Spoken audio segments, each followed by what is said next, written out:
Bonsoir à tous. Merveilleux sabbat.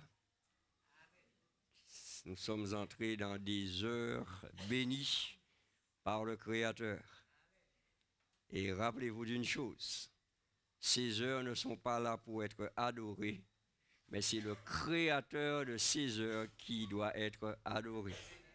Nous adorons le Dieu du sabbat et pas le jour. Nous adorons le Dieu du sabbat le jour du sabbat. Nous sommes au clair? Donc c'est un moment où nous avons une communion spéciale avec le Seigneur. Ce sont des heures qui sont doublement bénies parce que Dieu a mis ce temps à part pour nous, pour que nous puissions lui rendre l'adoration qui lui est due. Et il est le seul digne de recevoir notre adoration. Cette semaine de prière de la jeunesse touche à sa fin et nous sommes au sommet de cette semaine de prière.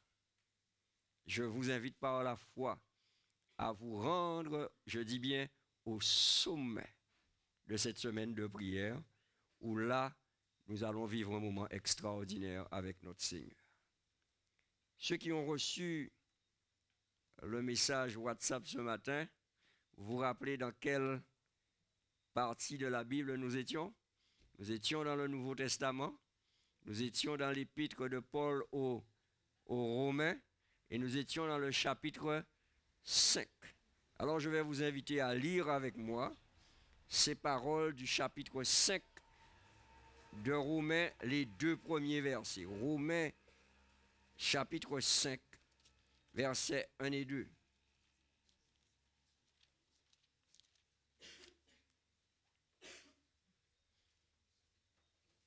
Et les 10 prochaines minutes,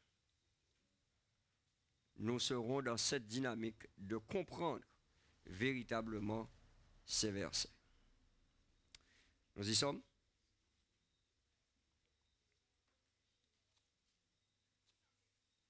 Le texte dit, « Étant donc justifiés par la foi, nous avons la paix avec Dieu par notre Seigneur Jésus-Christ, à qui nous devons d'avoir eu par la foi accès à cette grâce dans laquelle nous demeurons fermes et nous nous glorifions dans l'espérance de la gloire de Dieu. » Amen.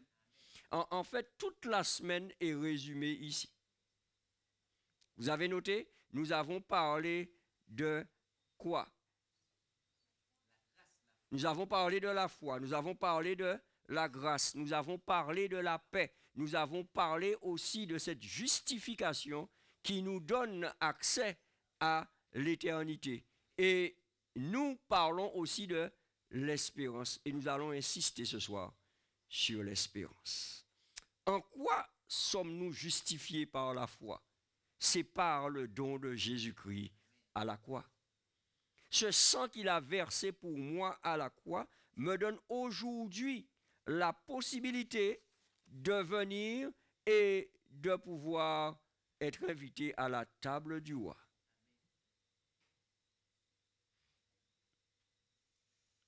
Maintenant, cette invitation recèle 3 aspects et que je vais rapidement décliner avec vous l'espace de 5 minutes. Le premier aspect de ce que Jésus-Christ a fait pour moi et qui fait que ce soir je suis invité à sa table, c'est son amour qu'il a manifesté. Et cet amour qu'il a manifesté, il l'a manifesté au travers de la grâce. Maintenant, est-ce que je méritais d'être sauvé? Allô? Oui, je méritais d'être sauvé. Oui, je méritais d'être sauvé par les vertus du sang de Jésus. Parce que c'est lui qui a fait provision pour mon salut. Je méritais d'être sauvé par Jésus. C'est pour ça qu'il me justifie par la foi. Maintenant, je n'ai aucun mérite. Tous les mérites reviennent au Sauveur, au Rédempteur, Jésus-Christ. Donc son amour a été manifesté par cette grâce. Et maintenant, je ne méritais pas par rapport à ma vie, par rapport à ma nature pécheresse, c'est la grâce qui me donne accès à cet amour de Dieu. Vous savez, une grâce n'est jamais méritée. Allô? Une grâce n'est jamais méritée. Quand vous recevez le don de grâce, ce n'est pas parce que vous avez mérité cette grâce, mais c'est parce que justement vous avez fait quelque chose qui vous a disqualifié, cette grâce vient pour vous réhabiliter. Il y a amour, il y a grâce donnée par Jésus-Christ. Le deuxième aspect de ce ministère de Jésus-Christ, c'est la paix. Vous savez, même si on vous gracie, si vous n'êtes pas en paix avec vous-même, si vous n'êtes pas en paix avec les autres, vous êtes dans un état de frustration permanent. Allô?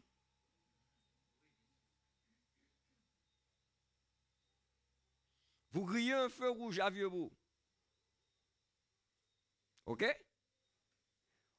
Les gendarmes sont juste 100 mètres après. Ils vous enlèvent 3 points. Le 14 juillet, le président vous gracie. OK? Est-ce que vous êtes toujours inquiet concernant ces 3 points que vous avez perdus? Allô? Non.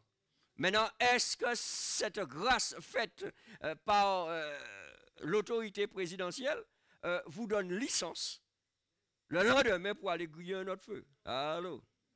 Non. Ça veut dire que je dois entrer dans une dynamique de repentance par rapport à cet aspect de grâce qui m'est accordé. Et la repentance, c'est surtout la recherche de la paix avec Dieu et la recherche de la paix avec moi-même et avec les autres. Le Seigneur me dit, je te donne ma paix. Je ne donne pas comme les hommes donnent. Le Seigneur sait très bien de quoi il parle.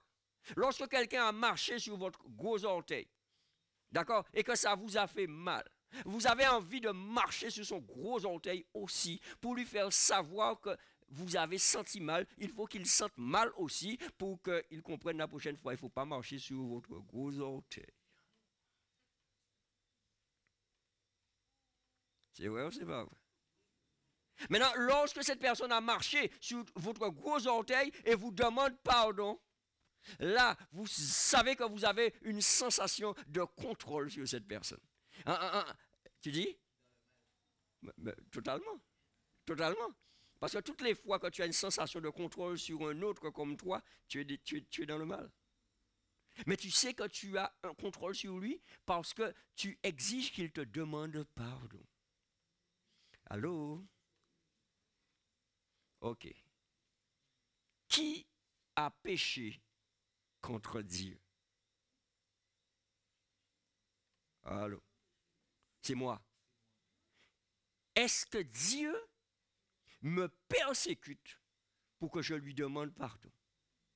Non. Il m'a accordé le pardon. Maintenant, le pardon, c'est donné par-dessus. C'est-à-dire que même quand je ne mériterai pas, il m'a accordé le pardon. Maintenant, c'est à moi de l'accepter. Mais vous avez des gens, lorsque quelqu'un leur a fait du mal, ils disent, tant qu'il n'a pas traîné genou à terre, il n'a pas vu là comme ça. Donc vous avez l'impression d'avoir cette personne sous votre contrôle. Maintenant, sachez une chose. Le pardon libère l'autre, mais le pardon me libère surtout moi. Me libère surtout moi du sentiment d'amertume, sentiment d'amertume qui, si je ne l'étouffe pas, va se développer en une racine de haine. Et chaque fois que vous allez être joyeux, quand vous entrez à l'église ici à la Bourse, et que vous voyez sœur de Parmentier assise là, toute votre joie est partie. Et s'il reste une seule place dans l'église, c'est à côté de sœur de Parmentier, ou qu'à arrêter du bout de pitou. Ou bien ou qu'à prendre voiture, ou qu'à chauvel pitou. Et vous savez, et chaque fois que je vois sœur de Parmentier, ça fait zip, zip à l'intérieur. Laissez-moi vous dire quelque chose. Quand vous avez dit que vous avez pardonné à sœur de Parmentier, quand vous revoyez sœur de Parmentier, vous ne devez ressentir aucun zip. Cela ne veut pas dire que lorsque vous avez pardonné à sœur de Parmentier parce qu'elle a marché sur votre gros orteil, que vous avez oublié qu'elle a marché sur votre gros orteil. Vous vous souvenez qu'elle a marché sur votre gros orteil, mais vous vous souvenez de ce fait sans la douleur qui va avec. C'est ça, pardonner. C'est être capable de se souvenir de l'acte posé sans la douleur qui va avec. Je regarde ma main, je vois ici mon index avec une cicatrice, d'accord? Et je me souviens que je me suis coupé quand j'avais 6 ans et que j'ai cru que j'allais mourir. Mais quand je regarde mon doigt maintenant, je ne ressens pas la douleur que j'ai ressentie. Non? Ok, vous croyez que j'étais un petit garçon très sage quand j'étais petit. Mais oui, j'étais un petit garçon très sage comme tous les enfants de 6 ans. Tu es d'accord avec moi, Clovis? Voilà, donc j'ai vu mon père qui coupait de l'air pour aller donner aux poules. Vous savez, on appelle ça curage. Pour aller donner aux poules, je l'ai vu faire ça, mais il faisait ça avec une technique tellement vite que moi, un jour, j'ai dit à maman, je viens tout à l'heure. Elle me dit, qu'est-ce que tu vas faire avec le couteau? J'ai dit, t'inquiète pas, je viens tout à l'heure. En train de couper curage. Et dans tout couper curage là, en coupé de temps moins. Eh ben, quand ma mère m'a entendu crier, elle a eu l'impression que, enfin, j'ai coupé que ma main est tombée, quoi. Parce qu'elle a été crié. Mais aujourd'hui, des années plus tard, j'ai encore la cicatrice.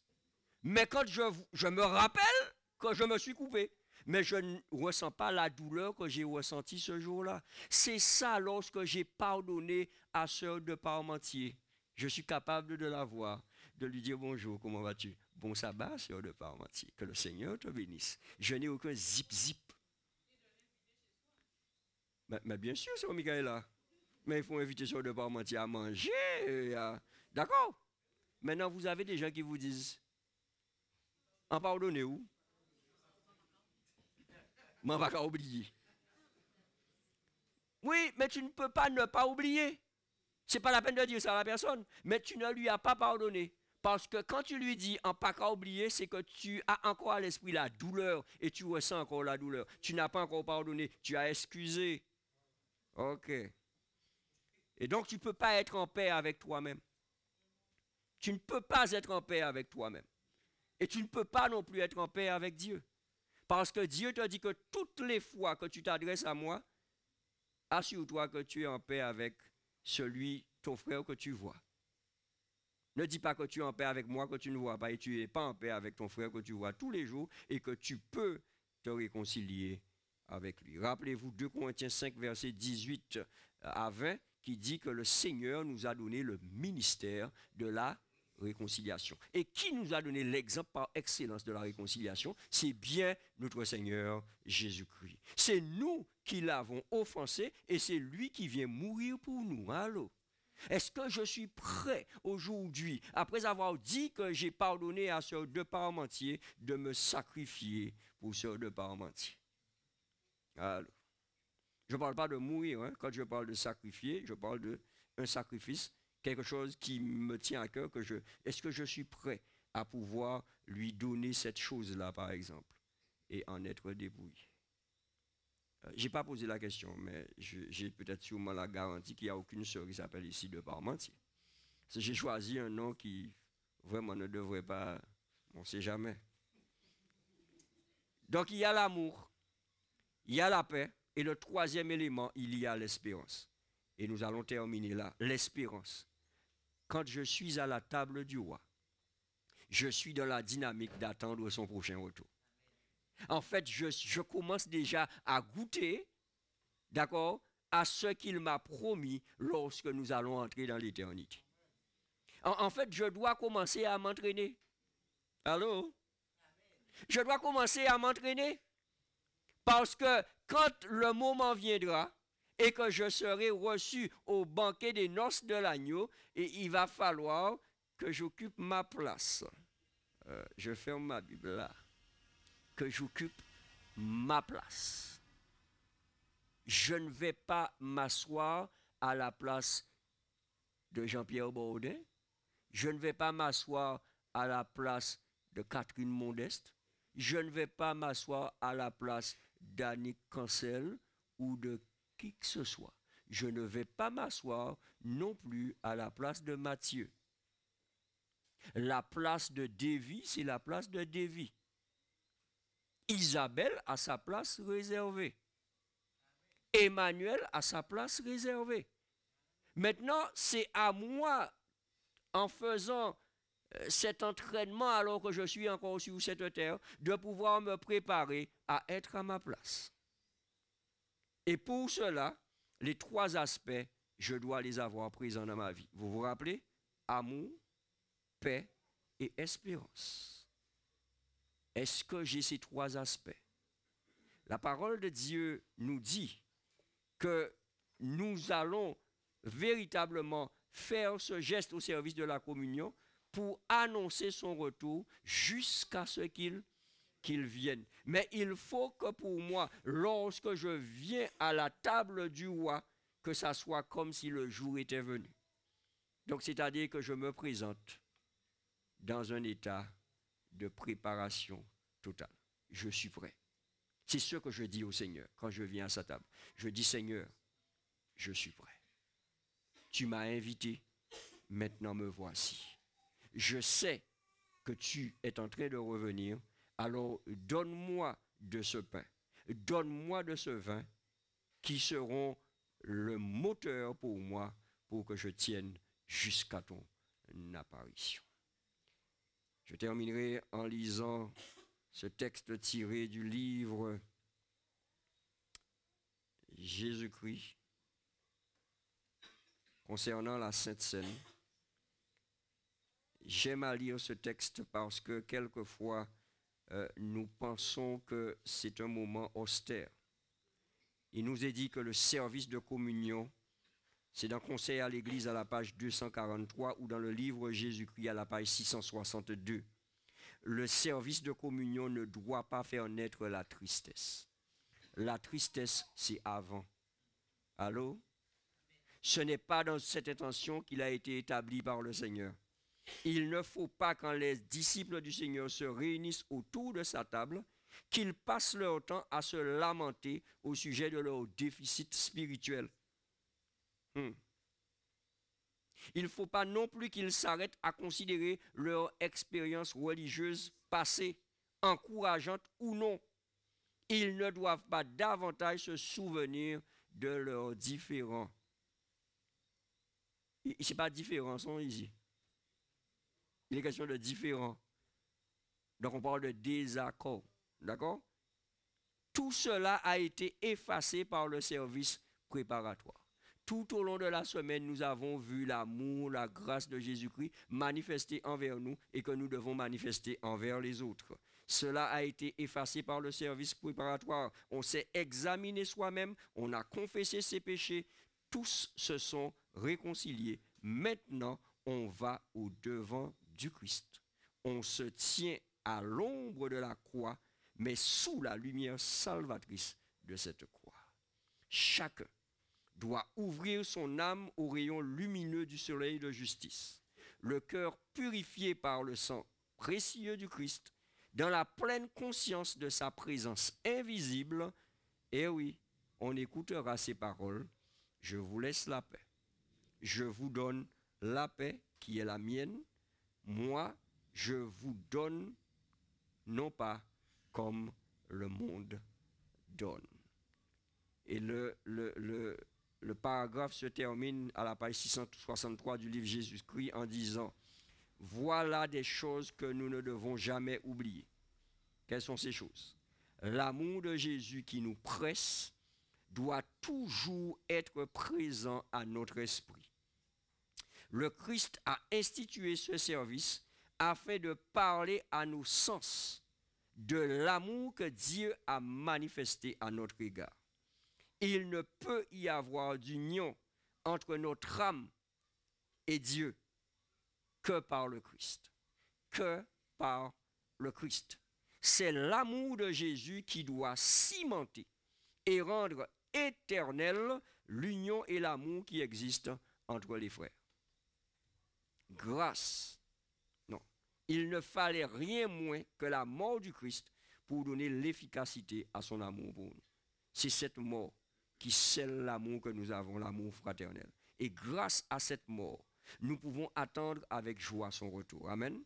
Son sacrifice est le centre de notre espérance et l'objet de notre foi. Le Seigneur a institué ce service et il veut que nous puissions y participer dans le but de nous préparer à entrer dans la dimension de l'éternité. Maintenant, sachons une chose, c'est que les uns les autres, nous sommes dans cette même direction, le royaume éternel. Et je n'ai pas besoin de marcher sur mon frère ou ma soeur pour avancer, pour aller plus vite que lui ou elle. Nous y entrerons tous ensemble. Et c'est ensemble que nous y arriverons. L'amour que Jésus m'a manifesté à la croix, cet amour-là devient une réalité quand je le manifeste à ceux qui entrent en contact avec moi et avec qui j'entre en contact. Et c'est pour cela que l'humilité est importante. Et quand le Seigneur a institué le service de communion, ce service incluait la période du lavement des pieds. Il faut savoir une chose, c'est qu'à l'époque de Jésus, ceux qui lavaient les pieds, c'était bien souvent les esclaves, les serviteurs de la maison. Lorsque l'hôte recevait ses invités, eh bien c'était ses serviteurs qui lavaient les pieds des invités. Jésus, il a fait quoi? Il s'est baissé et il a lavé les pieds de tous ses disciples. Lui, le maître. S'il y a quelqu'un qui devait recevoir cette marque, c'était bien lui. Mais il s'est humilié parce qu'il a voulu laisser un exemple de la charité, de l'amour manifeste. Quand je me baisse et que je lave le pied de mon frère, de ma soeur, de ma femme, de mon époux, de mon fils, de ma fille, le message que je transmets, c'est que nous sommes tous les deux sur le même pied d'égalité concernant le salut en Jésus-Christ. Nous sommes sur le même pied d'égalité. Ce soir, donc, nous allons passer d'abord au lavement des pieds. Alors, je n'ai pas posé la question auparavant, mais j'espère qu'il y a disposition pour également les couples, qu'ils puissent se laver les pieds ensemble. Nous sommes dans un ministère de réconciliation. Et s'il y a un besoin aujourd'hui, c'est le besoin pour les couples de pouvoir ensemble, effectivement, s'humilier l'un l'autre. Je ne sais pas si les dispositions ont été prises. Nous allons faire comme il faut, d'accord? Je n'impose rien, mais c'est un grand souhait de ma part, parce que nos couples, nos familles aujourd'hui ont besoin d'être solidifiés en Jésus-Christ. Maintenant, je vais laisser la place au premier diacre. Qui c'est qui donne les directives en général? Voilà. Alors, bien sûr, les personnes que vous voyez se lever, vous les connaissez, vous savez que ce sont les diaconesses et les diacres qui préparent le service. D'accord? Alors, je le répète encore une fois, c'est un moment solennel, mais ce n'est pas un moment de tristesse. C'est un moment solennel.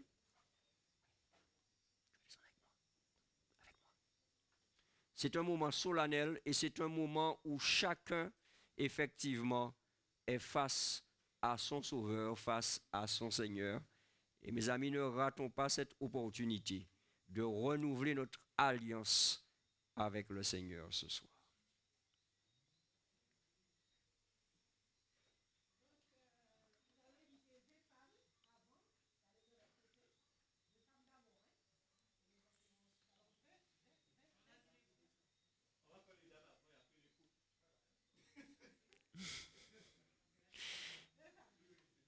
Merci beaucoup. de faire l'arrangement.